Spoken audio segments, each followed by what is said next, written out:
সালমান শাহ ভাইয়ের হত্যাকারী আমার কাছে। আজিজ মোহাম্মদ ভাই এই থাইল্যান্ড পাতেয়াতে কোথায় আছে সেটা আমি বলতেছি।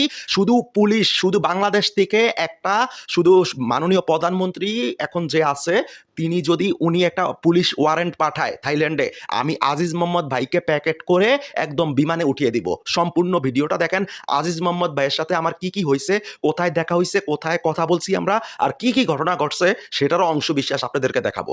সো একটু ধৈর্য ধরে কথাগুলো শুনেন। প্রথমত, কোনো একদিন আমি একটা ডিস্কুতে যাই। ডিস্কুটার নাম হচ্ছে ইসামিয়া। সবাই ইসামিয়া নামে প্রচলিত, আর এটার মালিক একজন ইউরোপিয়ান, ইসামিয়া ডিস্কুর। কিন্তু আসলে এটার অরিজিনাল এই ডিস্কুর নাম হচ্ছে ইনসোমিয়া। ইনসোমিয়া। তো থাই লোকেরা ভাষা, মানে ভাষা ঠিক করে বলতে পারে না, তো শর্টকাটে তারা বলে ইসামিয়া, কিন্তু ইনসোমিয়া, ঠিক আছে। এই ডিসকোভারে আমি সপ্তাহে অন্তত একবার যেতাম, সপ্তাহে একটা সময়। বাট এখন তো নামাজ পড়ি, ডিসকোভারের কথা ভুলেই গেছি একদম। সো এই ডিস্কুতে একদিন আমি ইনসোমিয়াতে ইনসোমিয়াতে আমি গেলাম। তারপর দেখলাম আজিজ মোহাম্মদ ভাই একটা টেবিলে বসে আছে। তারপরে একটা লিকুইড আছে, এটার নাম সোডিয়াম, কি যেন নামটা। এই লিকুইডটা আমি ডিস্কোতে জিজ্ঞেস করলাম, এটাও একটা ড্রাগস। আমি বললাম যে এই ড্রাগসটা আছে? বলছে যে না স্যার, এই ড্রাগসটা আমাদের কাছে নাই। আমি ইনসোমিয়ার ডিস্কো বারের কিছু সিন দেখাবো, যে ওই বারটা কেমন, মানে কেমন, ওটার রিয়েল ভিডিও দেখাবো, একদম রিয়েল ভিডিও। সো তারপর বললো যে না, নাই আমাদের কাছে। তো তারপর আমি আমার কাজের লোককে ফোন করলাম, যে আমার কাজের লোককে ফোন করে বললাম যে করেই হোক ইরানি ছেলেরা এসব মাদক দ্রব্য, মানে ইরানি ছেলেরা walking street, Thailand walking street, Pattaya Pattaya walking street, ওইখানে সবচেয়ে বেশি মাদক দ্রব্য বিক্রি করে, যেটা সত্যি কথা। ইয়াবা হতে বাংলাদেশের ইয়াবা, বাংলাদেশের ইয়াবা, তারপর গাঁজা, এগুলা সব ওদের কাছে পাওয়া যায়। তো ওই কি সোডিয়াম যেন ওইটার নাম, তো ওইটা আমি আমার কাজের লোককে আমি বুঝিয়ে বলছি, ও ওটা নিয়ে আসছে, এটা লিকুইড। তো আমি যখন আজিজ মোহাম্মদ ভাই দেখছি যে বসছে, তখনই আমি রেডি হয়ে গেছি, যে আমি ওয়েটারকে বলে দিছি যে তোমাকে আমি ওখানে বসবো আগে যাই, ওই টেবিলটাতে, ওই লোকটার সামনে। আর এখন আপনারা ভাবতে পারেন যে ইনসুমিয়াতে ডিস্কুতে আমার কথা শুনতে বাধ্য কেন? কারণ আছে ভাই, কারণ আমি ওটার মেম্বারশিপ ছিলাম। আমি ওটার মেম্বারশিপ ছিলাম। আর এখানে জানেন যে আমার বিজনেস আছে। আমি 13 বছর বয়স থেকে থাইল্যান্ড পাতেয়াতে থাকি, এখন আমার বয়স 41। তারপর আমি বললাম যে আমি যখন ওই টেবিলে বসবো তোমাকে আমি ডাক দিব, ডাক দেওয়ার পর তুমি আমাদের জন্য 2 গ্লাস ড্রিঙ্কস আনবা, বাট কোনো বোতল আনবা না, ঠিক আছে?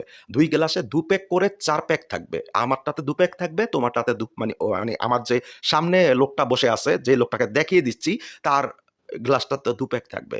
2 প্যাকের সাথে এই পুরো জিনিসটা মিশিয়ে দিবা। তারপর মিশিয়ে দিছে ওই লোকটার গ্লাসে, বাট আমার গ্লাসে না। তো আমি বলছি যে গ্লাসগুলা দেখাও আগে ২ টা, ঠিক আছে? তো গ্লাসগুলা আমি বলছি এই গ্লাসে আমারে দিবা, আর এই গ্লাসে ওরে দিবা। গ্লাসগুলো মানে ২ টা গ্লাস একটু ডিফারেন্স ছিল, ঠিক আছে? ডিজাইনে। তো তারপর মানে বাকিটা আপনারা বুঝে জানেন। তো তারপর আমি আজিজ মোহাম্মদ ভাইকে বললাম যে, "হ্যালো আজিজ মোহাম্মদ ভাই, এই যে এই দৃশ্যটা দেখেন, এটা ইনসোমিয়া ডিস্কোতে। ইনসোমিয়া ডিস্কোটা ৪ তালা পর্যন্ত। ১ম তালাতেও ডিস্কো, আ দোতলাতেও ডিস্কো, দোতলাতে সবচেয়ে ৩ তালাতে সবচাইতে বেশি হাউকাউ। ৩ তালাতে বসার মতো তেমন একটা জায়গা নাই। শুধু নাচানাচি।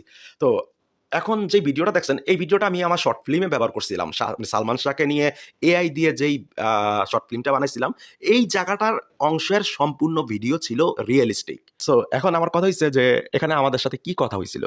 কথা হইছিল যে আমি ওনাকে বললাম যে, "হ্যালো আজিজ মোহাম্মদ ভাই, কেমন আছেন? ভালো আছেন?" আমি একটা সিগারেট জ্বালাইছি। কারণ সে আমাকে আবার অন্যভাবে, অন্য অ্যাঙ্গেলে চিনে। যেটা আমার এখানে আরেকটা পরিচয় আছে, সেটা আমি বলতে চাচ্ছি না। তো জানাতেও চাচ্ছি না। তো আজিজ মোহাম্মদ ভাই যখন আমি ড্রিংকস এর সাথে ওটা খাওয়াইলাম, তো তারপর বললাম যে, "দেখেন আজিজ মোহাম্মদ ভাই, আপনি একজন ভালো মানুষ। ঠিক আছে? এই যে থাইল্যান্ড পাতেয়াতে থাকেন। এই ভালো মানুষের নামে, ঠিক আছে? এই যে সালমান শাহর নামে হত্যাকারী আপনি, এই মিথ্যা কথাটি মানুষ কিভাবে বলে? ঠিক আছে? মদ কিন্তু খেয়ে ফেলছে ওই জিনিস সহ। ঠিক আছে?" আরে মিয়া, কি বলো? কি বলো? এভাবে, হ্যাঁ? আরে গুটিটাই তো আমি চালছি। ওই ভিডিও রেকর্ড সহ ওটার, মানে মাইক্রোফোন আমার বোতামে ছিল, বোতামে। ছোট্ট মাইক্রোফোন আমার বোতামে ছিল। পুরো ভিডিওর রেকর্ডিং সহ আমি বাংলাদেশ সরকারকে দিব, যে ও কি বলছে। যে পুরো টাকাটাই তো ওই কালের ১২ লাখ টাকা। ১২ লাখ টাকা আজকের দিনের ১২,০০০ কোটি টাকা। এটা কোন সালে বুঝছেন? আজকের দিনে এটা ১২,০০০ কোটি টাকা। এই টাকা দেওয়ার মতো অ্যাবিলিটি সালমান শাহর বোধ ছিল না। ঠিক আছে? তো এই টাকাটাই দিছে আজিজ মোহাম্মদ ভাই। তারপর আমি জিজ্ঞেস করলাম, "কি বলেন? আপনি আসলেই জড়িত তাহলে?" বলে যে আরে পুরা গেমটাই তো আমি খেলছি, পুরা গেমটাই পুরা গেমটাই তো আমি খেলছি। তো তারপর বলতেছে যে আহ, আমাকে আপনি আপনি করে বলছে, কারণ এখানে আমার একটু সম্মান আছে। তো তারপর বলতেছে যে আমি বললাম যে আর কে কে জড়িত এটার সাথে। আহ, মানে সবাই বলে যে সালমান শাহর ওয়াইফ, হ্যাঁ মালটাকে আমার খুব ভাল লাগে, এভাবে বলছে মালটাকে আমার খুব ভাল লাগে, এই জন্য মালটাকে পাওয়ার জন্যই ওই মালটাকে সরিয়ে দিতে চাইছি। আমি কি ডন কি জড়িত? কয় ডন কোন ডন? ডন মানে হয়তো বেহুশ, কোন ডন? কিন্তু ডনের ব্যাপারটা আমি ক্লিয়ার হতে পারি নাই। কিন্তু সামিরা, সামিরার মা এবং আহ, সে নিজে সে নিজে এটার মাস্টার মাইন্ড, মানে পুরো মাস্টার মাইন্ড আজিজ মোহাম্মদ বাই, এই সালমান শাহ হত্যাকারী, মানে অমর নায়ক সালমান শাহ। আমি আপনাকে এদের বুঝাইতে পারতেছি, আজকে যদি সালমান শাহ বেঁচে থাকতো, মানে আপনারা জানেন যে যেদিন মারা গেছে সালমান শাহ, তার 4 দিন পরে কথা ছিল শাহরুখ খান কাজলের সাথে একটা বাংলাদেশ এবং বলিউড এবং ডালিউড, বলিউড এবং ডালিউড, বাংলাদেশের শাবনূর এবং সালমান শাহর একটা সিনেমার কন্ট্রাক্ট হওয়ার কথা ছিল। যদি ওই সিনেমাটা হওয়ার পর সালমান শাহ মরে যেত, তাহলে আজকে সালমান শাহকে আপনারা কোথায় তুলে রাখতেন চিন্তা করে পারতেছেন? কোথায়? হ্যাঁ, এখনই তো আমরা কোথায় তুলে রাখছি, তাই না? সালমান শাহ যদি আজকে বেঁচে থাকতো, এই যে বাংলাদেশের নায়ক, লুচ্চা নায়ক শাকিব খান, ঠিক আছে, 2 বউর 1 বউকে ও পরিচয় দেয় না, স্বীকৃতি দেয় না, তো এই শাকিব খান কি এতটুকু চাইতে পারতো? কোন শাকিব খান কেন, কেউই আসতে পারতো না ওই সময় যা দেখাইছে সালমান শাহ ভাই। কথা বুঝতে পারছেন? তো যাই হোক, আমার বিজনেস নিয়ে আজিজ মোহাম্মদ ভাই একটা ডিস্টার্ব ছিল। যেমন আমি যেই লাইনে বিজনেস করি এটা আমি বলতে চাচ্ছি না, এই লাইনটা একটু খারাপই, ঠিক আছে? তো আহ, আজিজ মোহাম্মদ ভাইয়ের সাথে আমার কথা কাটাকাটি হয়, এক পর্যায়ে আমি বসা থেকে উঠে ফেলি, ভিডিওতে আপনারা দেখতে পাচ্ছেন। তো তারপর আবার কিন্তু আমি এই ভিডিওটা বুঝাইছি চলে গেছি, কিন্তু আমি না, আমি আবার রিটার্ন বসি, ঠিক আছে, আমি রিটার্ন বসি। আর যে হাঁটা চলার সিনগুলো শর্ট ফিল্মে দেখছেন, এগুলো আমি পরে যাই এই ড্রেস পরে আমার এই অ্যাসিস্ট্যান্ট, এটা এই অ্যাসিস্ট্যান্টকে নিয়ে দেখবেন আমার ফেসবুক পেজ থেকে যারা দেখতেছেন, দেখবেন যে মানে যখন আপনার 2015 সাল তখন থেকে এই মেয়েটা আমার সাথে সাথে থাকে। আমি বাইরে গেলে, আমি বাইরে যখনই যাব, ওর কাজ হচ্ছে আমার সাথে সাথে থাকা, ঠিক আছে, ওর কাজই হচ্ছে আমার সাথে সাথে থাকা। ও রাশিয়ান মেয়ে। তো এই মেয়েটাকে নিয়ে পরে আবার এই পোশাক পরে অন্য একটা প্লেসে হাঁটা চলার সিনগুলো আমি করছি। কথা বুঝতে পারছেন? শুধু এই শর্ট ফিল্মটা বানাবো বলে। কিন্তু সেই ভিডিওতে দেখছেন যে আজিজ মোহাম্মদ ভাইয়ের সাথে, যদি আপনাদের বিশ্বাস না হয় এই ভিডিওতে কমেন্ট করবেন, আমি ওই সেম পোশাক, যেই পোশাকটা পরে এখন দেখছেন, সেম পোশাক পরে ভিডিওটা বানাবো, একবারে কমপ্লিট স্যুটটা পরে। এবং আপনারা যদি বলেন যে আমার সেই অ্যাসিস্ট্যান্ট মেয়েটাকে নিয়ে ভিডিও বানাতে, আমরা একসাথে বসে ভিডিও বানাবো, একসাথে। যদিও ওর রাত্রেবেলা এখানে থাকার কোনো নিয়ম নাই, কিন্তু তবুও আমি চেষ্টা করব একসাথে হয়ে একটা ভিডিও দিতে। যে আজিজ মোহাম্মদ ভাই সম্পূর্ণ টাকাটা দিছে মারার জন্য, মানে যা খরচ হইছে, যেখানে যা লাগছে, শুধু 12 লাখ টাকা খরচ হয় নাই, খরচ আরো বেশি হইছে। এখানেই বলে রাখলাম কিভাবে খরচটা বেশি হইছে। ওই সময় 12 লাখ টাকা কন্টাক্ট হয়েছিল, এটাও বলছে আজিজ মোহাম্মদ ভাই। বলছে যে আর বলো না, এটা ধামাচাপা দিতে যায় আরো মিনিমাম 20 লাখ টাকা চলে গেছে, মানে ওই তাৎক্ষণিক সময়। তা না হলে তো আমি জেলার ভাত খাইতাম এতদিনে। কথা বুঝতে পারছেন?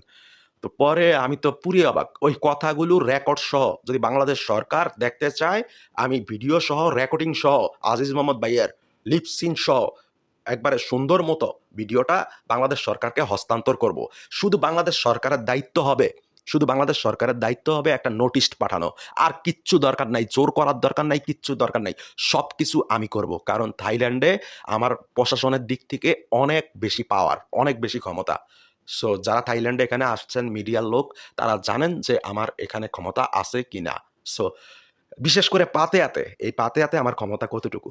সো এখানকার মানে ইমিগ্রেশন পুলিশ দিয়ে কিভাবে তাকে, মালটাকে প্যাকেট করে বিমানে উঠিয়ে দিব, সেটা আমার দায়িত্ব। আর বাংলাদেশ থেকে আজিজ মোহাম্মদ ভাইকে কিভাবে আপনারা আদর করে জেলখানাতে নিবেন, সেটা আপনাদের দায়িত্ব। কথা বুঝতে পারছেন? এখানেই শেষ না। আমার সালমান শাহর স্ত্রী সবচেয়ে খারাপ লাগছে সালমান শাহর স্ত্রী সামিরাকে সামনাসামনি এই থাইল্যান্ডে দেখে। সেই ঘটনাটা একটু বলি, শুনে যান। আমার এক বন্ধু, খুবই ক্লোজ বন্ধু, ওর বউকে নিয়ে, যদিও আমি বিয়ে করিনি এখন পর্যন্ত, ওর বউকে নিয়ে আমার হোটেলে উঠছে। আমার এখানে হোটেল আছে। তো আমার হোটেলে উঠছে। আমার হোটেলে, যেহেতু আমার বন্ধু, আমার হোটেলে থাকা খাওয়ার ব্যবস্থা একদম ফ্রি করে দিছি। তো তারপর ফ্রি করে দেওয়ার পর মানে কি করলাম? ও হঠাৎ করে গল্প করতেছি। তো গল্প করতেছি, গল্প করতে, করতে এক পর্যায়ে ও বলে ফেলল যে, "তুই জানিস আমার তো সালমান শাহ ভাইয়ের বউর সাথে প্রায় দেখা হয়।" আমি বলছি, "কি বলস? কিভাবে দেখা হয়?" কয়, "হ্যাঁ, উনার দোকান তো ব্যাংকক সুকুম্বিত রোডে।" আমি বললাম মানে হ্যাঁ, আমার বাসাও তো ব্যাংকক সুকুম্বিত রোডে। তো উনার সাথে যেতে আসতে দিনে রাত্রে ২-৩ বার দেখা হয়। আমি বলি, "সালমান শাহ" মানে সালমান শাহ ভাই একটা ইমোশন না? তো আমি বলছি যে, "ঠিক আছে, আগামী মাসে আমি ব্যাংককে আসবো।" ব্যাংকক মানে হলো থাইল্যান্ডের রাজধানীর নাম ব্যাংকক আর আমি থাকি পাতায়া। ঠিক আছে? মানে একটাই দেশ, ব্যাংকক হচ্ছে রাজধানীর নাম। তো এখন তো তারপরে আমি বললাম যে, "আমি আগামী মাসে আসবো। আমার একটু কাজ আছে ব্যাংককে।" তো ওরে আর বলি নাই সালমান শাহর ব্যাপারটা। তো ওরে আমি আইসেই ফোন দিছি সুকুম্বিত রোডে থাইকা। আমি বলছি যে, "তুই সরাসরি এখানে আয়।" বলছে যে, "আমি আসতেছি।" তো মানে ও আসলো। আসার পর আমি বললাম যে, "সালমান শাহ ভাইয়ার বউয়ের দোকান কোনটা?" তো দোকান কোনটা? তারপর বলল যে, "চল আমি তোকে নিয়ে যাই।" আমি বলি, "না, আ তুই নিয়ে যেতে পারবি না।" বলতেছে মানে, "কেন?" আ আমি বলছি, "তুই আমাকে ঠিকানা দে, আমি যাবো।" ও বলতেছে যে, "তুই ঠিকানা দিলেও চিনবি না।" আমি বলছি, "তুই থাইল্যান্ডে কত বছর?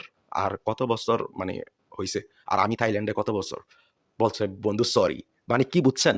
মানে ও আমার অর্ধেক বয়সও থাইল্যান্ডে ছিল না। কথা বুঝতে পারছেন? এজন্য ও সরি বলছে। বন্ধু সরি।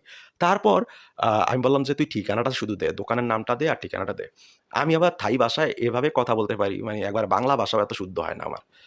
তো আমি আ ঢুইকেই বললাম, "সাওয়াদিক খাপ, সাওয়াদিক খাপ।" তো সাওয়াদিক খাপ তো বলল, "সাওয়াদি মাই।" মানে সাওয়াদি মাই বলতে হলো মানে আমি ভালো আছি।